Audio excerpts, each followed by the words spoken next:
senhoras e senhores, boa noite. É com muita satisfação e orgulho que o Centro Acadêmico Hugo Simas reapresenta, nesta noite, o julgamento de Otelo. Não será um simples julgamento, tampouco um simples espetáculo. É algo único, que mistura direito e cultura de forma imprevisível.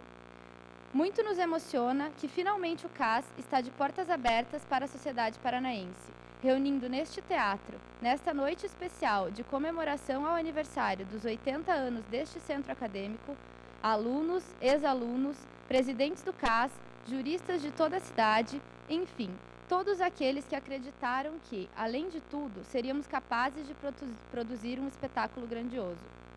Gostaria de agradecer a presença de todos, a ajuda do professor René Dotti, do Dr. Munir Caran, da Cláudia, da Marli, que não mediram esforços para colocar em prática a ideia ousada de jovens estudantes. Ainda gostaria de agradecer ao professor Jacinto, ao Dr. Técio, ao Dr. Daniel, ao Danilo e ao Plínio, por terem vivido esta produção em conjunto com o CAS. Sem dúvida também, nada disso teria sido possível sem o apoio das instituições que acreditaram no nosso trabalho. São 80 anos de centro acadêmico, que merecem a homenagem e a comemoração do tamanho deste auditório. É um prazer recebê-los aqui esta noite. Agora, com os senhores, Dr. Munir Caran, presidente do CAS em 1961, que nos presenteou presenteou a história deste centro acadêmico com o épico julgamento de Otelo.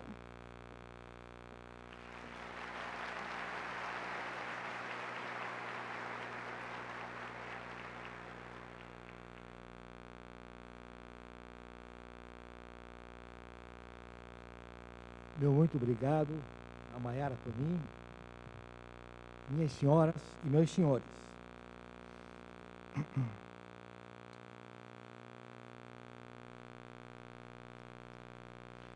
O ponto mais destacado e sempre lembrado da minha gestão como presidente do CAS, no Jubileu de Pérola 60-61, foi o julgamento de Otelo, célebre personagem shakespeariano, o amante apaixonado de Desdémona, cujo ciúme mórbido, bem manipulado pela malignidade de Iago, acabaria de levá-lo a cometer o homicídio de sua amada.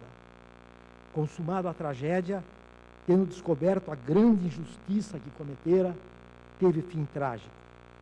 É surpreendente e até mesmo emocionante que após o decurso de 5 décadas, esse evento, que hoje faz as suas bodas de ouro, tenha sobrevivido ao tempo e permanecido na memória acadêmica da nossa faculdade. E mais do que isso, que tenha se tornado ponto convergente, ponte entre 2 gerações, uma espécie de diálogo intergeracional, pois os saudosistas da década de 60 têm a oportunidade de rememorar e reviver aqueles gratos momentos de sua vida acadêmica. Cabe-me agora resgatar a memória de alguns fatos relacionados com aquela iniciativa, que ora é reproduzida como ponto culminante das comemorações dos 80 anos do CAS. Acalentávamos há muito a ideia de realizar o julgamento de um personagem célebre da literatura mundial. E por que Otelo? Primeiramente, porque lembra vicissitudes sociais contemporâneas que dominam o drama por inteiro, desde as cenas mais comuns às paixões mais excitantes. Em segundo lugar, porque Otelo tem raízes latinas, extraído pelo autor Shakespeare de uma novela veneziana. Acrescente-se a tradução excepcional do poeta mineiro Omestaldo de Penaforte, que possibilitou a encenação do drama, trazendo nos papéis principais Paulo Otran e Tônia Carreiro. Como se tratavam de fatos tirados da obra de ficção, as melhores galas deveriam ser reservadas a 2 grandes criminalistas que também tivessem verve literária. Havia uma solução caseira. Vieira Neto seria o acusador. Professor emérito de Direito Civil, dominava também o penal, onde advogara grandes causas. Além disso, intelectual renomado, gostava de prestigiar realizações artísticas e culturais. A defesa ficaria a cargo de um criminalista de renome nacional, Teríamos, assim, um duelo inesquecível. Aceitou nosso convite o jurista carioca, Carlos de Araújo Lima, outro nome ilustre, com obras publicadas, que logo se entusiasmou com a ideia. Restava apenas acertar com o réu. Paulo Autran foi muito receptivo e concordou em participar do espetáculo nos trajes típicos de Otelo, não para representá-lo, mas agora para ser julgado. E durante o julgamento, Paulo Autran recitou vários monólogos, à guisa de confissão, sendo o derradeiro deles, após proclamado o resultado, verdadeiramente arrebatador, como se Shakespeare o houvesse escrito para aquela oportunidade. Wilson Martins, glória da crítica literária brasileira, concordou em fazer a apresentação do drama, nesse mesmo Teatro Guaíra, ainda em construção. Aquela obra inacabada, de tijolos expostos, madeiramentos, tapumes, meia-luz, deu ainda um aspecto mais sombrio ao julgamento. O presidente do júri foi o desembargador Guarita Cartacho, então diretor da faculdade. O espetáculo foi televisionado e apresentado por René Dotti, recém-formado, mas já surgindo como grande talento na área criminal, além de refinado gosto literário. O júri foi sorteado, sendo composto à moda inglesa, com 12 membros, que apenas votariam condenando ou absolvendo. Vieira Neto nos deu uma lição de cultura jurídica e literária.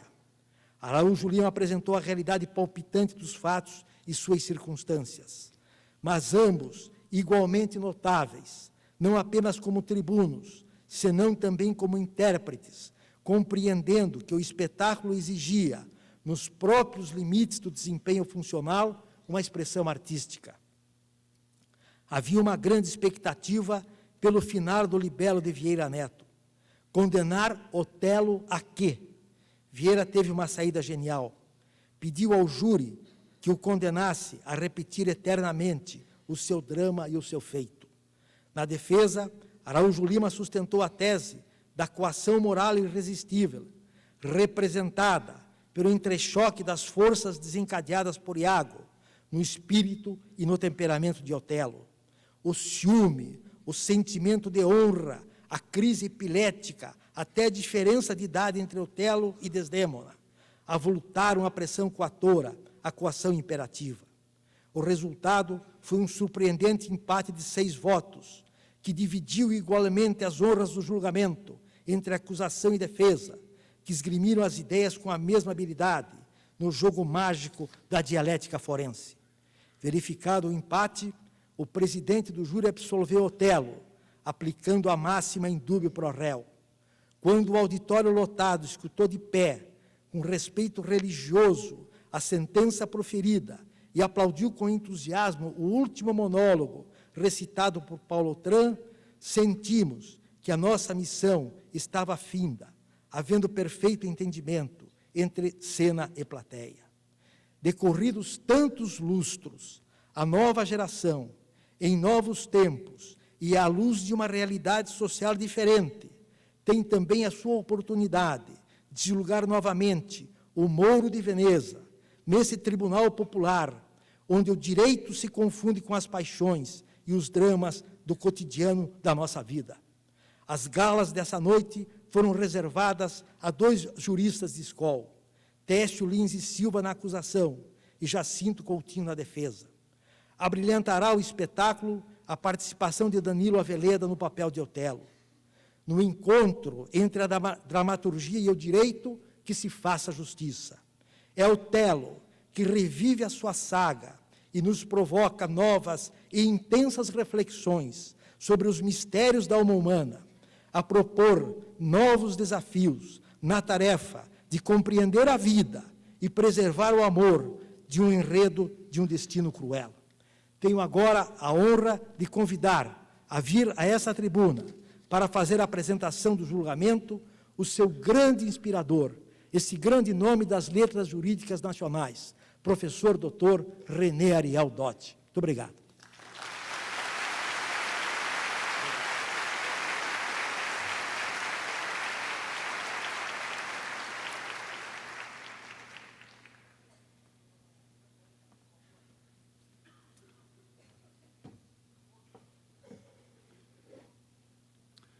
O espetáculo desta noite é fruto de uma conjugação de esforços e de uma cumplicidade afetiva, reunindo a vontade, o idealismo e o empenho de estudantes ao tempo em que se comemoram os 80 anos do Centro Acadêmico Hugo Simas, endereço e portal das liberdades públicas, dos direitos fundamentais, acalentados pelas diversas gerações que se sucederam na teoria e na prática dos ofícios jurídicos e outras atividades. Há 50 anos, quando a entidade era dirigida por Munir Karam, a tragédia do Moro de Veneza foi reencarnada pelo talento e a sensibilidade de Paulo Autran, declarado recentemente patrono do teatro brasileiro. Agora, 50 anos mais tarde, e liderados pelos universitários Maiara Gasparotto Tonin, Amália Paceto Bacchi e André Luiz dos Santos, dirigentes do CAS na gestão 2010-2011, os estudantes da nossa tradicional Faculdade de Direito entendem que não existe empate na contabilidade dos dramas e das tragédias e decidiram promover a revisão do julgamento de Otelo, sob a perspectiva da condenação ou da absolvição, proferida pelos 7 jurados que compõem o Conselho de Sentença, segundo as regras legais do procedimento do Tribunal do Júri, conforme o sistema jurídico brasileiro. A tragédia de Otelo foi representada pela primeira vez, em 1º de novembro de 1604, no palácio da principal residência dos reis da Inglaterra, em Londres. O inesquecível crítico literário, professor Wilson Martins, no texto de abertura do julgamento de 1961, disse muito bem: o que antes de mais nada define a personalidade de Otelo é que não se trata de um homem comum. Otelo é uma daquelas figuras alucinadas de grande homem em que a sinceridade profunda equivale à força invencível das tendências histriônicas. Já se observou, com muita razão, que esse homem, tão seguro de si, tão fácil de enganar, tão afetuoso e tão feroz, sempre foi um pouco comediante. Ele possui o sentimento da sua situação em relação aos que cercam, benevolente e altivo com uns, nobre e respeitoso com outros, tem consciência de sua grandeza, como da sua vergonha, e desempenha um papel, além de desempenhar o seu papel. Otelo é um nobre mouro e soldado de fortuna, cuja dedicação e coragem a Veneza promoveram-no ao cargo de general. Ele é mais um dos vários personagens da galeria shakespeariana e tem o nascimento, paixão, morte e ressurreição, que traduzem a essência e a circunstância da condição humana em comédias, dramas e tragédias. Procópio Ferreira, o laureado ator brasileiro, no prefácio da obra Deus lhe pague, de Juraci Camargo, disse essa verdade: a vida é a miniatura do teatro. Ele a aumenta, a embeleza, a sublima. A vida cria o conflito, o teatro o resolve. E nessa solução, a vida tem aumentado o seu patrimônio moral. A vida está cheia de Cyrano's, Hamlet e Otelo, mas só depois da arte os haver mostrado é que o mundo começou a reparar neles.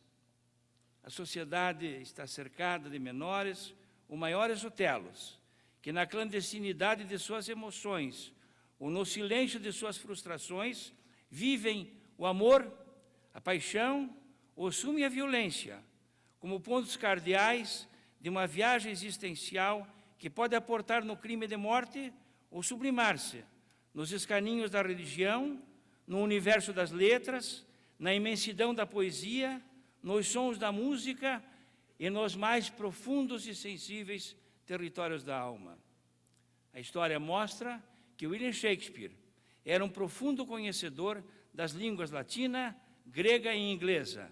A sua obra revela a leitura da Bíblia, de Homero, de Sêneca, dos grandes renascentistas italianos e das crônicas históricas.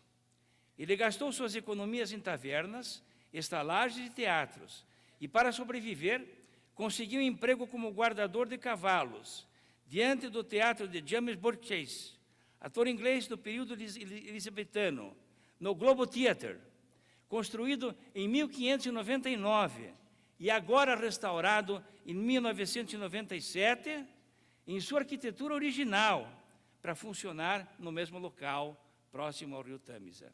Shakespeare não é apenas o escritor inglês mais lido na Inglaterra, é também um dos mais lidos no mundo inteiro, através das numerosas traduções que sua obra tem sido feitas para as mais diversas línguas.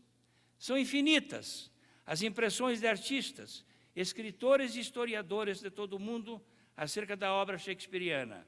Seguem algumas. Voltaire disse: eu tinha dito que o seu gênio era dele e suas falhas eram do século. Goethe: não há um motivo da vida humana que ele não tenha representado e descrito, e tudo com que leveza e liberdade. Victor Hugo: Voltaire fala a um partido, Molière fala para a sociedade e Shakespeare fala ao homem. Mas entre todos esses pensamentos, eu penso que o melhor deles nos vem do nosso Machado de Assis, quando diz: um dia, quando não houver o Império Britânico, nem a República Norte-Americana, haverá Shakespeare. Quando não se falar inglês, falar-se-á Shakespeare. O talentoso ator paranaense Danilo Aveleda interpreta hoje o alto da ressurreição de Otelo, alternando-se entre um número ilimitado de atores que em todo o mundo também encarnam esse personagem imortal.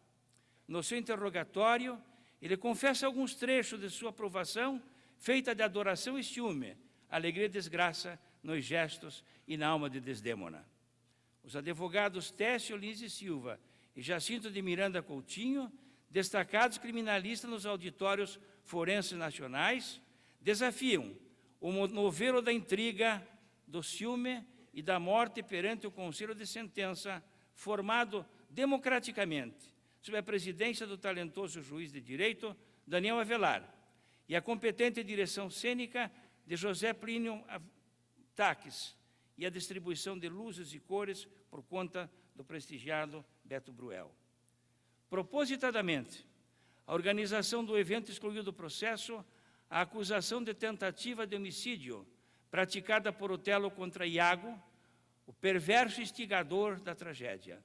Assim foi feito porque a morte da infeliz Desdémona assume toda a dimensão humana e espiritual do roteiro de amor e paixão. Iago já foi condenado inapelavelmente pelo uso do veneno do ciúme que introduziu na vida e na história dos personagens principais. Ele mesmo, Iago, define um instrumento nefando da conspiração. Meu senhor, livrai-nos do ciúme. É um monstro de olhos verdes que escarnece do próprio pasto de que se alimenta. Ato 3º, cena 3.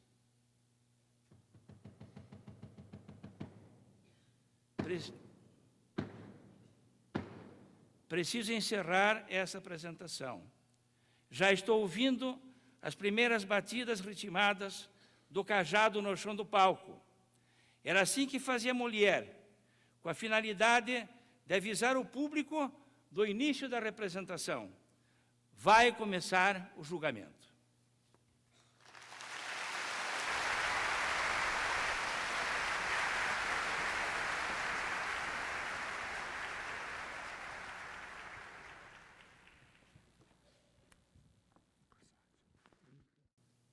Boa noite a todos. Eu declaro abertos os trabalhos preparatórios dessa magna sessão da Vara Privativa do Tribunal do Júri, do Foro Central, da Comarca, da Região Metropolitana de Curitiba. Determino seja providenciada a entrada em plenário do advogado de acusação, Dr. Técio Lins e Silva, que na noite de hoje sustentará a acusação.